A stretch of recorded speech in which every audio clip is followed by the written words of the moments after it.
আল্লাহ তুমি আমার হেফাজত করছো, একটা চাইতাম তা হইছো, বলে চাইছি দুইটা। রাগ তো করারই কথা। এই জন্য কথায় আছে, এক দেশের গালি আর এক দেশের বলি। আমার ভাষা বুঝতে কষ্ট হচ্ছে না তো? বোঝা যায় তো? আচ্ছা, বলেন আলহামদুলিল্লাহ। আপনাদের এলাকায় কি মুরগি আছে?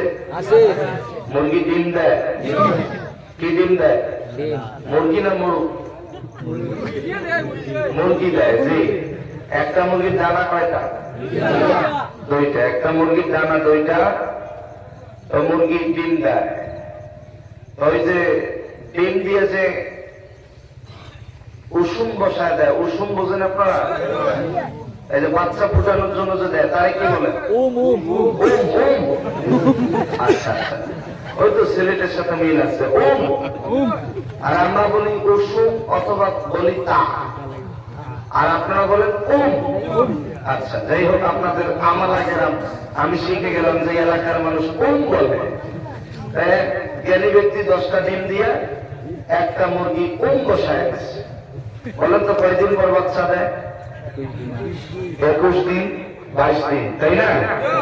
যে কোনো কারণবশত একটা ডিম মুরগির ডানার বাহিরে চলে গেছে। বুঝে থাকলে বলেন, যে ডিমটা মুরগির ডানার বাহিরে চলে যায়, ওই ডিমটারে কি বাচ্চা দেয়?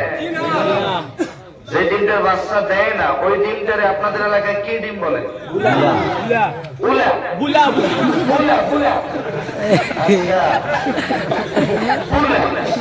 আচ্ছা শোনেন, আমাদের এলাকায় কেউ, আমাদের এলাকার ভাষাটাও বলি, আমাদের রংপুর অঞ্চলে বলে ঘলঘলা, আবার কেউ বলে ঘলঘলিয়া, কেউ বলে কাঞ্জা, কেউ বলে নষ্ট, কেউ বলে পচা, আর আপনারা বলেন বুলা। আচ্ছা হলো। আচ্ছা বলেন, এই ডিম কি ভেজে খাওয়া যায়? যারা উত্তর দিলেন না, খান না। এই ডিমটি কি ভেজে খাওয়া যায়? যায়। এটা বুলা, পচা, নষ্ট। এই ডিমটার স্থান হলে ডাস্টবিনে, না হলে জঙ্গলে। কথা বলেন ঠিক কিনা? মুরগির ডানার ভিতরে যে 9টা ডিম ছিল, তারাই লাভবান হয়েছে। তারাই লাভবান হয়েছে, তাদের বাচ্চা ফুটেছে। আল্লাহর নবী, বিশ্ব নবী, রাহমাতাল লিল আলামিন, দয়ার নবী, হাদিসের মধ্যে বলেন, পৃথিবীর মধ্যে সর্বোৎকৃষ্ট স্থান, জান্নাতের বাগান হলো মসজিদ ঘর। কেউ যদি দুনিয়াতে জান্নাত দেখতে চাও, সে যেন মসজিদে প্রবেশ করে।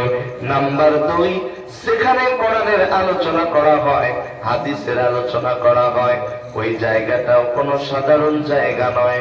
বর্তমান যে জায়গাটাতে বসে আছেন, রাসূলের হাদিস অনুযায়ী এই জায়গাটা হলো জান্নাতের বাগান। বিশ্বনবী বলেন, মুরগির ডানার ভিতরে 9টা ডিম ছিল, তারা যেমন লাভবান হয়েছে, তাদের বাচ্চা ফুটেছে। আজকের মাহফিলে যারা প্যান্ডেলের ভিতরে এসে বসে গিয়েছে, তারাও কোনো সাধারণ মানুষ নয়। আল্লাহর নবীর হাদিস অনুযায়ী আমরা এই মুহূর্তে হইলাম আল্লাহ তাআলার জান্নাতি মেহমান। বলেন আল্লাহু আকবার। আর যারা রাস্তায় ঘাটে দোকান পাটে যারা দাঁড়িয়ে আছে, ঘুরে বেড়াচ্ছে, তারা কি ডিম? জোরে বলেন, কি ডিম? আমরা চাই না তারা বুলা হোক, আমরা চাই না তারা পচা হোক। আমরা চাই কোরআনের মাহফিলের বরকতে আমরা আল্লাহ তাআলার জান্নাতি মেহমান হই। আল্লাহ তাআলা এই কাতারে আমাদেরকে কবুল করুন। জোরে বলুন আমিন। আমার ভাইরা, আমরা সেই নবীর উপরে দরুদ পড়লাম, যেই নবীকে আল্লাহ তাআলা গোটা পৃথিবীবাসীর জন্য রহমত স্বরূপ পাঠিয়েছেন। বলেন সুবহানাল্লাহ।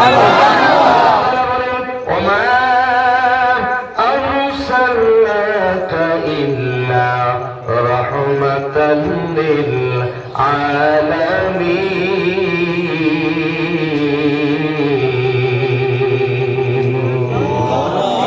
সবাই বলেন আল্লাহু আকবার। আমাদের বাংলাদেশে একটা নিয়ম আছে, আপনাদের ইন্ডিয়াতে এই নিয়মটা খুব কম। আল্লাহর নবী বলছেন আলিফ লাম মিম, 3টি অক্ষর রয়েছে। আমার কোন উম্মতের জবান থেকে যখন 3টা অক্ষর উচ্চারণ হবে, আল্লাহর ফেরেশতারা তাদের আমলনামায় কমের পক্ষে 30টা নেকি দিয়ে দেবে।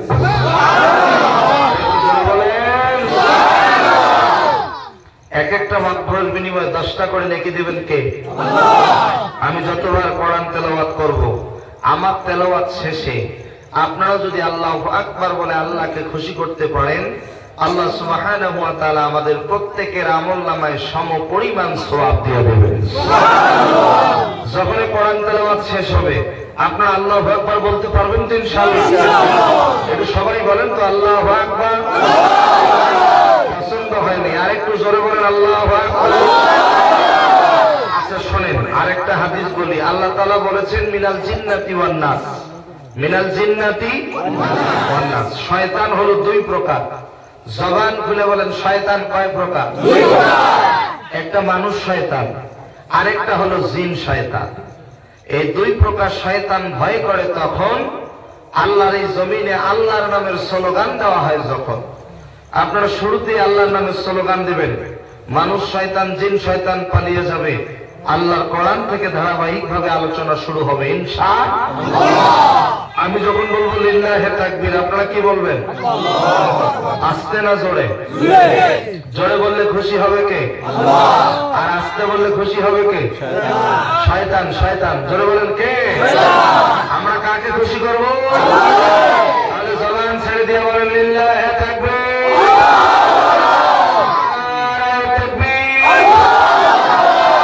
কষ্ট হচ্ছে নাকি? হাত একটু উপরে থেকে তোলেন দেখি ইনশাআল্লাহ। দেখি ইনশাআল্লাহ। এরকম বলেন, এরকম আলহামদুলিল্লাহ। যে একটু সরে শুনবেন, আমি যখন লিল্লাহে তাকবীর বলবো হাত দুটো উপরের দিকে ঝাঁকি দিয়ে বলবেন আল্লাহু আকবার। লিল্লাহে তাকবীর।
আমরা হচ্ছে ভাই ভাই, আমরা সবাই কি ইন্নামাল মুমিনুনা ইখওয়া।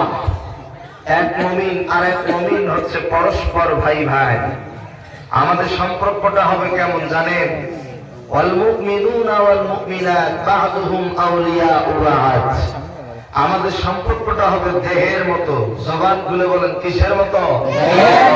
দেহের মতো। এই যে মাথা থেকে পা পর্যন্ত গোটা শরীরের যদি কোনো অঙ্গ কেটে যায়, উদাহরণস্বরূপ বলবো শাহাদাত আঙ্গুল কেটে গেছে, এই আঙ্গুল শুধু ব্যথা করে না, এই আঙ্গুলের ব্যথার অনুভব গোটা শরীরে ছড়িয়ে পড়ে। ঠিক তেমনি ভাবে এক মুসলমান আর এক মুসলমানের সম্পর্ক হবে দেহের মতো। ভারতের মুসলমানরা যদি নির্যাতিত হয়, বাংলাদেশের মুসলমানেরা তাদের ব্যথায় ব্যথিত হইবে। বাংলাদেশের মুসলমানরা যদি নির্যাতিত হয়, ভারতের মুসলমানেরা তাদের ব্যথায় ব্যথিত হবে। ফিলিস্তিনের মুসলমানেরা নির্যাতিত হচ্ছে, গোটা পৃথিবীর মুসলমানেরা তাদের ব্যথায় ব্যথিত হবে। এটাই হলো এক মুসলমান আর এক মুসলমানের সম্পর্ক। জোরে বলেন আল্লাহু আকবার। আমাদের এই ভালোবাসা কার জন্য? আল্লাহর জন্য। আমরা সেই রবের প্রশংসা করলাম যে রব হচ্ছে গোটা পৃথিবীর মালিক। কথা বলেন ঠিক কিনা? আল্লাহ আমার রব, এই রবই আমার সব। বলেন আল্লাহ আমার রব, এই রবই আমার সব। দমে দমে তনু মনে তারি অনুভব, দমে দমে তনু মনে তারি অনুভব। আল্লাহ আমার রব, এই রবি আমার সব। বলেন আল্লাহ আমার রব, এই রবি আমার সব। আমাদের রব কে? আমাদের রব কে? আল্লাহ না আল্লাহ? পোল হবে না বারিক হবে? পোল হবে, মোটা হবে। মুয়াজ্জিন সাহেব যখন আযান দেয় আল্লাহ বলে না আল্লাহ বলে? আমাদের বাংলাদেশে জাতীয় মসজিদ বাইতুল মুকাররমে যখন আযান দেয় তখন আল্লাহ বলে। কি বলে? আপনাদের এলাকায় তো আল্লাহ বলে। কত সুন্দর করে বাংলাদেশের জাতীয় মসজিদ বাইতুল মুকাররমে বলেন আল্লাহু আকবার,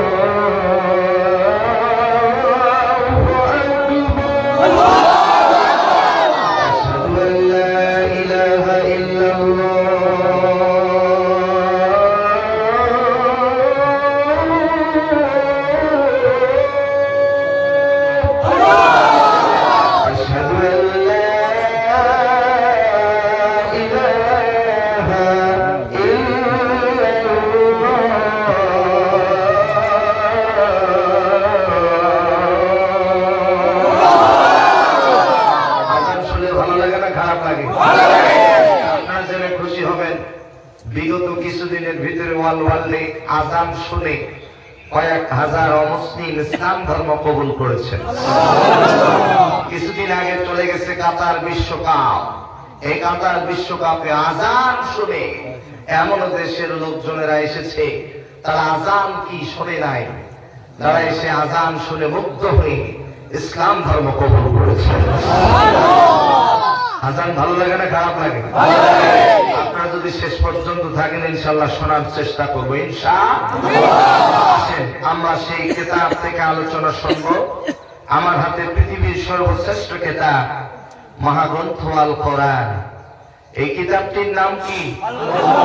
আল কোরআন। মোট কতটি সূরা আছে? 114টি সূরা। 114টি সূরা।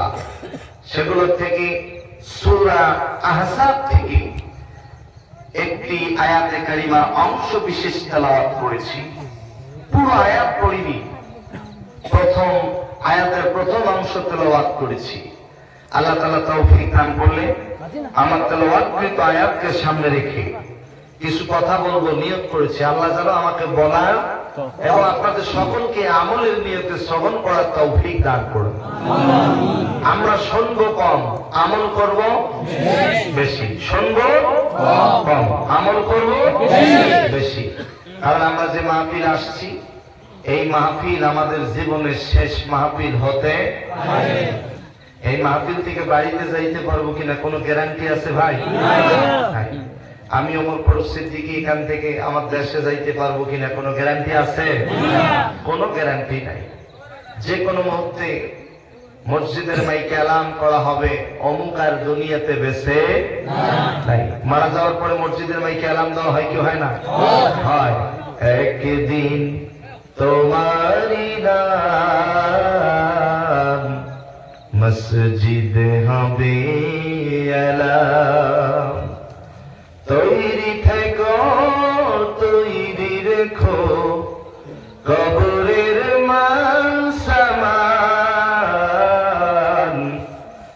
একদিন তোমারি নাম মসজিদে হবে এলান। কথা বলেন, কথা কি ঠিক? তাই আসুন আমলের নিয়তে সম্ভব, অন্য কোন দিকে মনোযোগ দেব না, একটু মনোযোগ দেব আল্লাহর কোরআনের দিকে। আমি কি কথাগুলো বলছি এই কথাগুলো শুনবেন, বাস্তব জীবনে যদি আমল করতে পারেন জীবনটা ধন্য হয়ে যাবে, আল্লাহ তাআলার জান্নাত নসিব হয়ে যাবে। আর একটু জোরে বলুন সুবহানাল্লাহ।